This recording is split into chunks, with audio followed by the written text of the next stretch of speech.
Today, we're going to talk about a true musical architect, a guy who literally reshaped the sound of an entire nation and then took that sound to the rest of the world.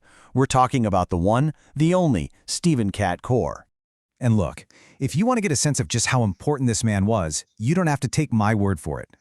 Just read this quote from Jamaica's Prime Minister, Andrew Holness, after Coore's passing. It perfectly captures the massive scale of his contribution. A towering figure. That really sets the stage, doesn't it? April 6, 1956 to January 18, 2026. These dates bookend the life of an absolute legend. And in the time between them, well, the very sound of Jamaican music was pretty much transformed forever. So, on that day in January, the music world really lost an icon. And the tributes that just poured in, they showed just how deep his influence went, not just in music, but, across every single part of Jamaican society. What's really amazing is who was saying these things. This wasn't just a music industry thing. You had the culture minister, the opposition leader, and the prime minister all saying the same thing. They saw him as more than just a musician. He was this unifying cultural force. That tells you everything you need to know about his connection to the soul of Jamaica. So how did he become this towering figure?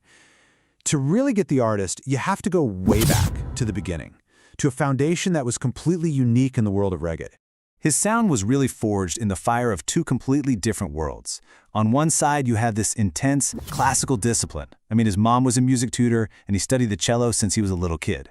But on the other side, you had this raw street-level hunger. He was obsessed with the Beatles and the Rolling Stones, and he dove headfirst into the Kingston music scene, joining a major band when he was just a teenager.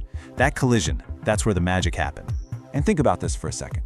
At just 10 years old, 10, he was already so good on the cello that he was performing for Princess Anne.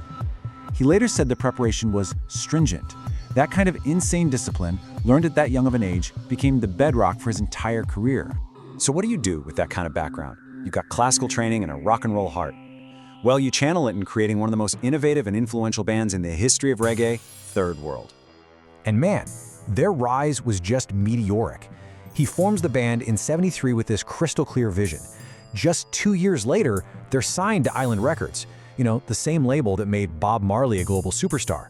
By the time he's 19, he's on tour opening for Marley himself. And then, bam, 1979, they drop an anthem that just conquers the charts all over the world.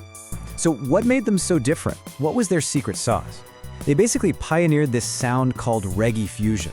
They weren't just playing reggae, they were weaving in everything from funk and soul to rock and jazz.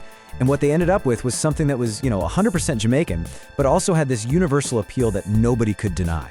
But this wasn't just some random jam session, throwing things at the wall to see what sticks. No way. There was a deep philosophy behind it, a kind of doctrine that guided his entire musical journey. Let's break that down.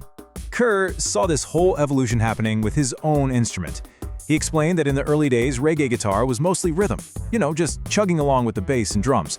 But then came Bob Marley's Concrete Jungle, and with it, this blistering rock-style guitar solo. For Coore, that moment just kicked the door wide open, and he was one of the very first to charge right through it, making the lead guitar a powerful new voice in reggae music. And this quote right here, it just cuts through a huge misconception. So many people hear that steady groove and they think, oh, reggae is simple. Coore completely rejected that. He argued it takes an incredible amount of discipline to stay in that pocket, to understand that the real power comes from the notes you don't play. It's the art of less is more. And this right here, this quote is the absolute core of his whole mission. See, the common wisdom might have been to water down the sound, make it simpler for international audiences. Coore believed the exact opposite. He knew the soul of reggae was its strength, and that it could absorb other kinds of music and just grow bigger and stronger and more universal without ever losing what made it special.